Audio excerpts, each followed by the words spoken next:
was great to have this as a non-championship round, the first time we've been to a quick track, and you know, we've been able to get on top of some of the problems that we had when we got here on Thursday, and you know, and make the car a lot better, you know, for a quick track. And you know, when we get to Phillip Island or Eastern Creek in a couple of rounds, we'll probably be able to shortcut a lot of the things that we've learnt this weekend. Have a great day. Well, the hard charge from the rear of the grid yesterday, almost inside the top 10, went to Russell Ingall, so things going pretty well for you. Yeah, it's a bit better starting up the pointy end. It was a bit of a hard week yesterday, but just sort of plucked my way through. Had a bit of a spear off and lost a couple of spots, but overall not disappointed. Russ, a few people yesterday had dramas with leaves going into the air intakes, and that obviously put the temperatures in the cars up. Did that affect you at all? No, not really. I suppose starting from how far back I was starting from, everything was cleared away by the time I got there. If you were at the front of the grid, you definitely would have had dramas, because on the roll around lap you could see how many leaves are around. The biggest problem was the leaves were so big, you know, they were huge, so they blocked up the air intakes pretty quickly. Different scenario today too, with the temperatures. It's cooler than yesterday and a shorter sprint race. Yeah, it is, but I think everyone's pretty mindful that you know, the money end of the deal is in a couple of weeks' time. So, but then again, it should, you know, everyone's actually been racing pretty good, so it should be entertaining. Thanks, Russell. Thanks, mate. Well, Richard, yesterday they sort of dropped you a little bit. Many changes overnight? Yeah, a little bit, mate. We're sort of in the middle of the race there yesterday, having a little bit of battle with the balance of the car, so just dropped off a bit from Bridie, but probably realistically the last 7 laps actually caught him back up a fraction. So yeah, made a couple of slight changes, and we'll just see how it goes. Great opportunity to try a few things at this meeting. Have a good day.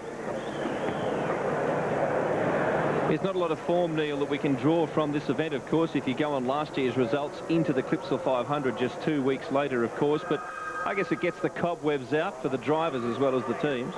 That's exactly right, Bill, and Stephen Richards makes a good point. It's a perfect weekend to try a few things on the car. It's really an extended test session, but, you know, we make the point that even though this race and the previous 2 races for V8 Supercars this weekend don't count for championship points, you'd be foolish if you thought the boys are not willing. They're all at 11 tenths, and we've seen plenty of evidence of that this weekend.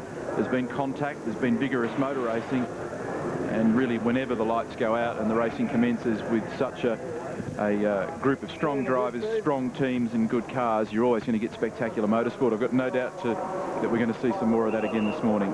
Well, Jason Brighton, the VY Commodore, better equipped this year than he was last year in the VX, where the steam ran out of his championship challenge after leading in the early rounds. He finished up going through the season without winning a race, and of course the inability of the VX to go much further. The VYs caught them and overtook them developmentally towards the end of the year.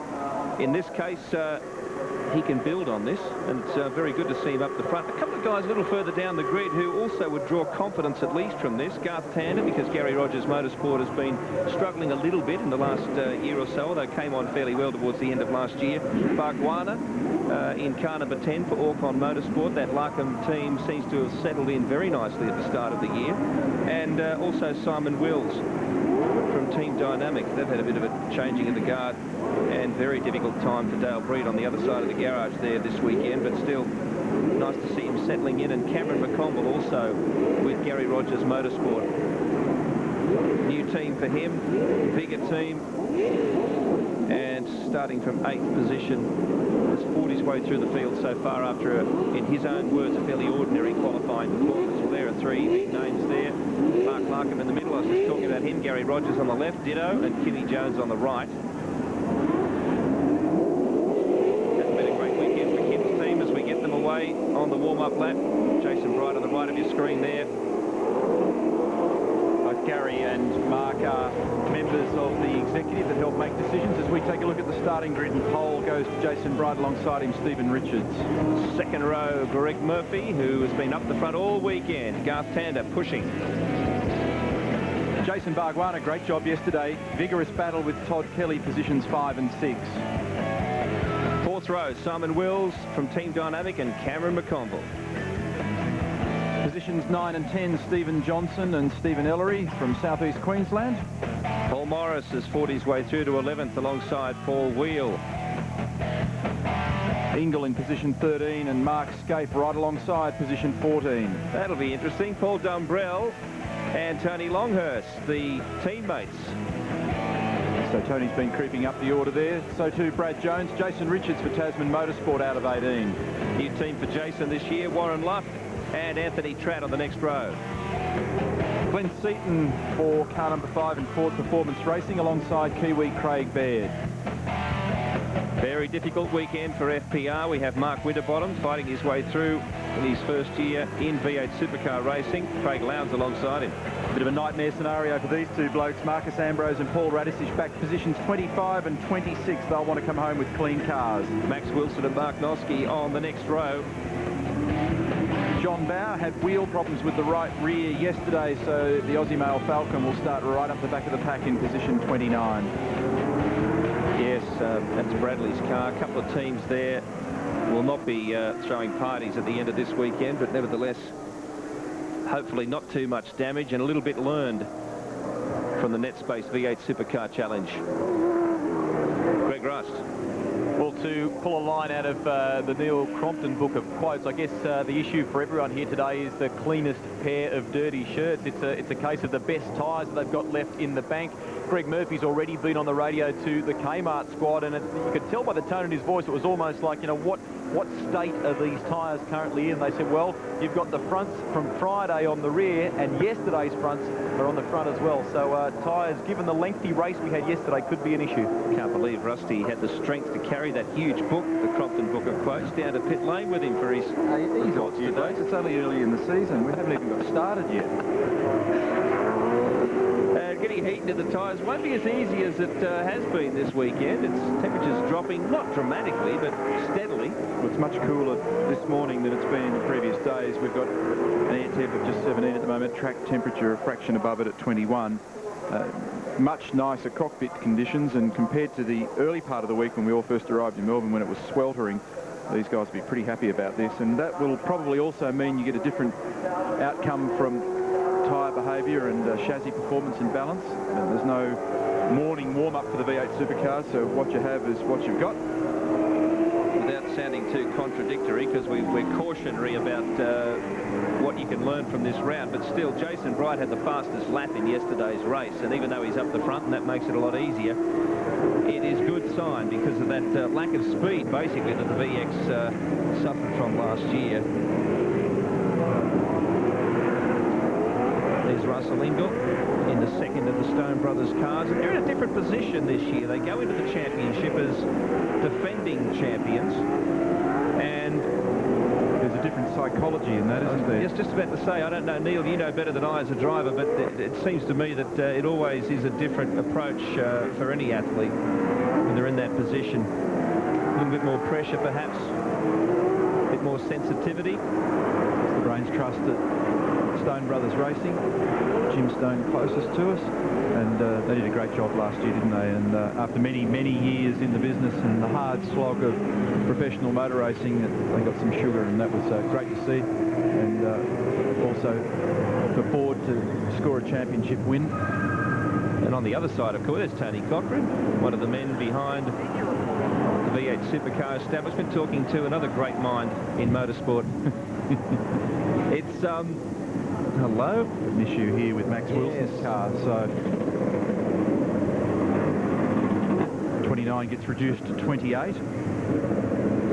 And on the other hand, we're talking about the defensive attitude of Stone Brothers, but the Holden Racing team have not had to come at a champion for a long time because they've been champions for a long time. Remember damage yesterday for both the 888 race engineering cars with all that stuff that happened up in turns 3 and 4, so there may be some residual problems. Just about set for a start. Pole position has not been great in the first two races. They've been beaten to the first corner. So let's see what happens this morning as we get ready for green. In race 3, they're underway, and it slides off the line. Jason Bright speed wide. Does that give an opportunity on the inside to Stephen Richards? No, Bright cuts him off very quickly and legally, of course. Oh, lock up here for Tander, who tried to sneak through. Has he been successful? There's another car out on the grass. In fact, two of them, one of the Shell Helix cars, cut through the corner as well. Big moment for Todd Kelly there on the grass on the way up towards turn 3. The guy that ran wide on the exit of 1 was Simon Wills. It looked like he was going to get in strife there. They were at 1.4 wide going into turn 1. I knew that wouldn't work. Well, Tander came at them very hard, and he pulled it off. In spite of that lock-up, he kept it reasonably under control and managed to pinch second place from Stephen Richards. Bright, however, is the leader, and Richards is hungry to get back that position. Tucked in behind him, Jason Bargwanna's through. And Richards made a pass then on Tander, and that was impressive. They're not an easy place to pass there, because you first of all turn the car to the left and then to the right. It unweights the tyres. Look at Bargwanna, hungry for room down the inside of his old teammate. And he's got a Kmart car and a bunch of vehicles looking to sneak through under him as well. So pressure for everybody. Brighty makes a great gap because of the fumbling back up at turn 6 between Richards and Tander. Bright's made full use of that opportunity, and the safety car has been deployed. So there's an issue. Yeah, Mark Scaife's not in view there, so I wonder what's happened to him. That's what's him. Yes. Oh, that's a shame. And that's at the exit of turn 1, I reckon, is it? Yeah, just so there was something went on. I reckon that when Simon Wills went down there, he looked like he was on the way to a half spin over the ripple strip. It's going to be a safety car, so they'll probably retrieve you, mate. So, the truck's been deployed, and the Holden Racing Team car of Mark Scaife has just had a shocker this weekend. It's one thing failing to finish or, being at the back of the grid for 1 or 2 races, but when you have some severe front-end damage with 2 weeks before the first round, it's the last thing you want. And one of the Castrol cars there, just using the wiper, it must have been a bit of garbage sprayed from one of the previous cars. So still trying to get some heat into these tyres now after that frantic start to the race. Richards just behind Bright, then Tander. Jason Bargwanna still in that battle with Kelly. Stephen Johnson, Cameron McConville, Russell Ingall, rounding out the top 10. We'll come back with more after this.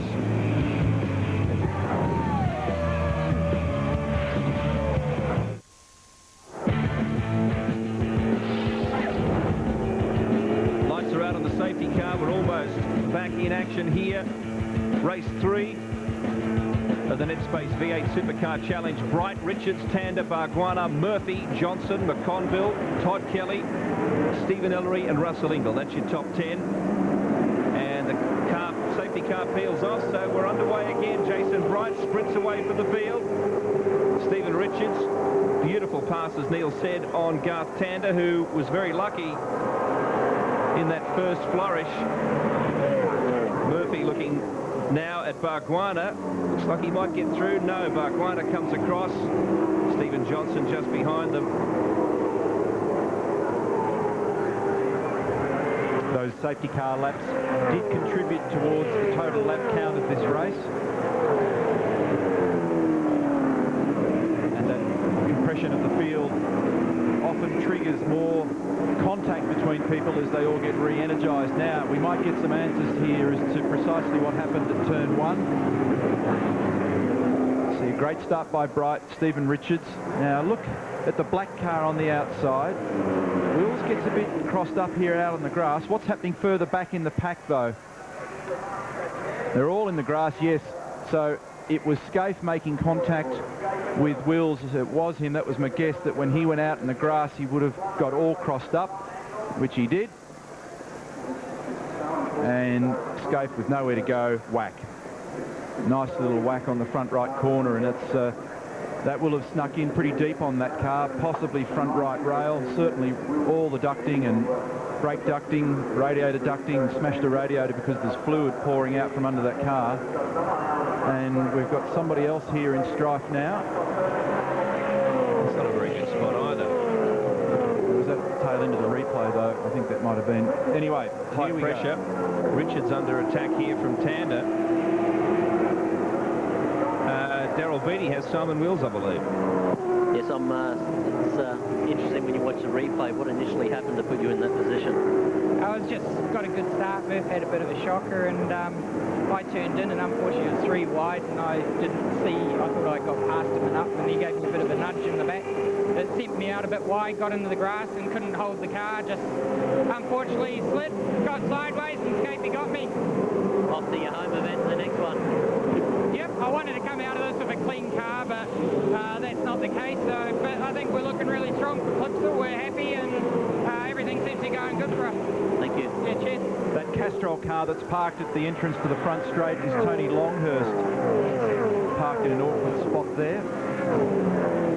Still Bright in the lead. Richards, Tander, Barguana. What a sandwich. Greg Murphy, Stephen Johnson, McConville sneaking up there a position to 7th. Todd Kelly behind him, and then Russell Ingall. Only 6 laps to go. Bright again just able to get away on them. He's got good speed, Neil. He's got very good speed. They've got that car well sorted. They've had a great test. That car's now been cleared off the road. Great test at Winton last Monday, and he's raced well here all weekend. Further back though, I wonder how much risk-taking there'll be. There's Russell and a bit of a gap between he and Stephen Ellery. But apart from that, from 2nd through to 9th, it's pretty tight. We're scrolling through the field right now. Dumbrell up to 13th. Ambrose fighting his way through from further back in the field. Let's go to Greg. Well, Jeff, Greg, that's it's been a tough weekend, this one, particularly for Mark, hasn't it? Yeah, it has. He hasn't had the best of runs. Obviously, that race there, what happened was he got caught up really in the car went off the circuit. I think it was Simon Wills, and obviously on the grass had nowhere to go. And as you can see, it's still going on out there. It's pretty volatile, but yeah, old Simon's come back on off the grass and really had nowhere to go, and neither did Mark, and they've come together. Quickly, the car will be right for Adelaide. Well, it'll have to be, Greg. You know, it's one of those things where we've actually rang Dencar, get them ready, so we'll get the car down there tonight and hopefully get stuck into it. Thanks, Jeff. Thanks. Dencar prepared the chassis for Holden Racing Team, so Dennis Watson and his crew will be ripping into that. The problem we saw at turn 13, it was lively there between Cameron McConville and Stephen Johnson. You can see the damage to the front of the Shell Helix Falcon, and it resulted in McConville going off the road. And as it was yesterday, it's Barguana that's got blowtorch pressure on him. Now look at this, McConville moves across the road, Johnson makes contact at the back and then whack into the back again. Todd Kelly also briefly into the back of McConville, and it was enough for the Valvoline car to end up deep in the kitty litter on the way to 14. And the big winner there was Russell Ingall, who picked up 2 positions. He went through on the inside of Kelly, who was wasn't using McConville as a brake, it just happened that way. Richards there in front of Tander, and there's a gap to Barguana under enormous pressure here from Murphy. A gap to Stephen Johnson. And this is becoming the focal point of the race, with Bright enjoying about 1.5 seconds on Richards, and a bit more than that between Richards and Tander. And then we have this. And Barks has done a pretty good job of making his car wide all weekend, actually. He's been in a few situations like this. He certainly had the pressure on him, but he's had a quick car, so it's not as though he's in an artificial position. A bit of damage on the left rear of his car as well, so clearly in the opening laps, despite the messages from team owners and team managers to take it easy, chaps, we do go racing for points in 14 days. They all had their fingers in their ears. Darryl. Gary, there was a bit of a move there with Cam earlier. Yeah, there was. I mean, it's unfortunate that it ended up the way it did. It was a bloody great move. And the racing needs that. I mean, some of our races are boring. This was a good race. It was a good move, and it was unfortunate that it ended the way it did. But, you know, it's his first year with us, or his first full year. And he can drive, and I think this could, you know, be a good year for the, you know, for our team and all the guys that have been slugging it out. I guess you don't like to see cars like Mark's case damaged, but there seems to be a lot of action so far this weekend. Of course, it's a non-championship race. Well, I think clearly every year this happens. The last race, I mean, it's only 10 laps, and everyone thinks they'll be a hero in front of the crowd here. I mean, personally, I'm thinking more about what we should be doing in Adelaide, but And look, these people pay the money, the TV. We've got to get some excitement into this racing, but also we just can't have people just punting others at will, because that's not how it needs to be. But I firmly believe that we need a bit more pushing and shoving and door handle type racing, because, you know, motor racing is an excitement business, and the minute it stops becoming exciting, people will find other things to look at, and we certainly don't need that. I mean, teams along this pit lane have got millions of dollars invested in this, so whilst we need to be fair and reasonable, we need to be competitive as well. Thanks, Gary. Well, Bargwanna at the moment is still holding Murphy, and Stephen Johnson under pressure from Russell Ingall. That battle is for 6th position. Further up, of course, it's still Bright, Richards and Tander. Both Bright and Richards are still in the 59s. Last lap 9.9 for Brighty and a 9.7 for Richards. I understand that Cam McConville's heading back to the pit lane. Yep, there he is, so they managed to get that car out of the gravel. And once again, as we've seen in the last races, Russell Ingall is in the 2 minutes, whereas his surrounding cars are 2 minutes 1 second. So I think both the SBR cars have been quite quick this weekend, but as is the case with all these races, you've got to be in the right place at the right time, and then you know, with the contact with car 9, and then with Marcus having the leaf problem, all the rest of it, and having that half lose when he locked the rear brakes the other day, that you can't do much when you're buried down the order. Plenty of gravel out of that car. Still Murphy having a good look at Jason Bargwanna, but not able to pull off the pass. Ingall himself now is under threat from Todd Kelly and Paul Wheel. It's a great gap, isn't it, for Jason Bright? Excellent start to the championship season. Oh, we're still on here between Murphy and Bargwanna. I think Greg's obviously got a slightly quicker car, but he's really struggling to use it at the moment to get by. This is the exit of turn 4. Murphy looking for alternative lines. I thought he was going to pull the old switchback there for a minute. He was right out wide, and then he was trying it. Barg's done a couple of laps himself, and it doesn't take much. You've only got to move the car 6 inches one way or another and keep the cork in the bottle.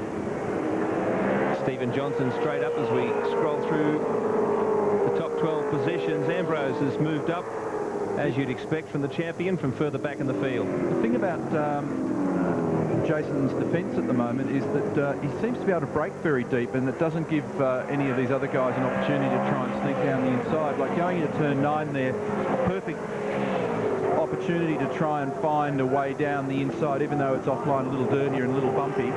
But the braking performance of that car is sufficiently strong that he can just drive on the race line, which means that he holds optimum speed without compromising his own race line and therefore lap time. You might have noticed there Marcus Ambrose getting a little bit tail. He came out 25th in this race. He's up to 12th and has almost caught the back. In fact, he has. He's caught Morris, and just ahead of him is this long train of cars headed by Bargwanna. So it's been a pretty good effort from Murphy. Up the inside, not quite. Again, Bargwanna with good braking performance. Paul Wheel getting stuck into it here amongst Todd Kelly and Russell Ingall.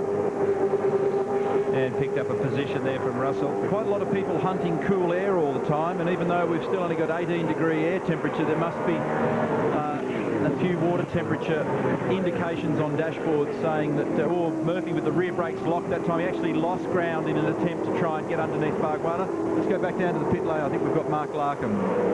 Well, Mark, you'd have to be encouraged the start of the season so far. There's a lot of special cars behind him heading down that front straight at the moment. Yeah, you're right, Darryl. I think, well, I can tell you the boys worked very hard to give Bargs and Mark a competitive car, a couple of cars this year, and I think Bargs is paying the guys back. He's driving very intelligently at the moment. He's under a lot of pressure from Murph there, and the car's very strong, doing a good job.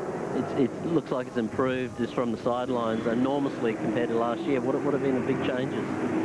Look, we've got a really good team culture going there. Our drivers are very much a part of that.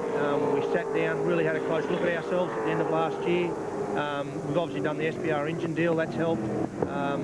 You know, I guess, Darryl, there's no real surprises there. We just haven't been in a position to show our strengths in the past, and I think that's going to emerge this year. You're desperate to get in it because it's that good at the moment? Mate, I jumped out at the wrong time, I know that. Thanks, mate. Cheers, Darryl. Timing is everything in motor racing. And the thing is that the message that we try and get through, the difference between being an absolute front runner and not is such a fine, fine margin in this category. And that's the point that Larko is making. Let's go back to Greg. Neil, your concern about temperatures in the cars is quite a valid one. Ford Performance Racing have been on the radio to Craig Lowndes just telling him to keep an eye on it. So despite this cooler ambient temperature, the actual temp inside the car as far as, you know, engine temperature is concerned has become an issue today, which is quite surprising, particularly as we're heading towards Adelaide, where it's going to be enormously hot. Move there from Ambrose on Russell, and another car that we thought might have a temperature issue with that damage to the front is Stephen Johnson. No problem, says Dean Orr from DJR. Paul Wheel's also been on the move. He's picked up a couple of positions too. And Murphy finally through on Bargwanna. Only a couple of laps to go now. It doesn't take much. When you're one car behind another, you can get a good anywhere between 10-15 degree increase in water temperature. If you're behind a train, Bargwanna with the rears locked, and now the Shell car gets underneath there as well. Can Bargs hold on? They're side by side to 4. Bargs was not lifting that throttle. He didn't want to give up that track position at all. And they both did well to stay on the track there. Paul Wheel, a spectator right now, but he wants to get a piece of that action. He's been quite aggressive, Paul, from further back in the field. He's driven through very hard. These guys are menacingly close to each other, so let's focus on this whenever they're this close. Todd Kelly just behind them, but he seems to be a little bit more conservative, Todd. There's Paul having a crack at Junior Johnson, who pulls out on Bargwanna. They're all over the place, but no positional change yet. Eagle just behind his teammate, Steve Ellery. Ambrose on the charge here. He's got a quick car trying to find a way around Kelly. This is a hard spot to do it, and he's done it at 11. Well done. Very smoothly too. I'd say Todd's just lacking a bit of grip. Everybody, as Rusty said before, using their cleanest dirty shirts because they've got to recycle tyres for the third race. Pick the best combo they can. Here's Ingle having a crack at Kelly now. Oh, and the door almost closed on Russell, and sneaking through there right behind him. And then just Ellery. When Todd goes offline, you've only got to go one car width wide of the normal line. You've got no grip there at all, and one through, all through. You just get carved up by the gang. So there's plenty of dicing taking place further back in the field. If you've just recently joined us, it's Bright, Richards and Tander up front. Some people also at this event will choose to just use their tyres excessively and keep a set spare, and Ambrose continues his march forward. Wow, this is a good drive from Marcus, because Wheel hasn't been shabby at all. He'd be in pretty good tyre shape, remember, because he didn't do too many laps yesterday. But the idea, because you get a tyre bank to play with, is to try and keep as many decent sets for testing and for the forthcoming races. Some people hold back at least a couple of tyres, maybe even 4 from this race meeting, in the application that you get race to race. Bright, Richards and Tander at the top. Murphy had been unleashed after finally getting past Bargwanna. He's out there on his own. Bargs still with this very interesting pack of cars. Stephen Johnson, Marcus Ambrose, Paul Wheel. Lots of positional change. It's pretty willing from Bargwanna there at turn 3 a couple of laps ago, wasn't it? He had the rear brakes locked, and it looked as though he'd lost that position to Stephen Johnson, but he hung out there on what was the outside of the yellow flags being displayed there. And it's, I think it's Anthony Trapp. Oh, we thought it might have been Craig Lowndes. I'll give a shot of that later, but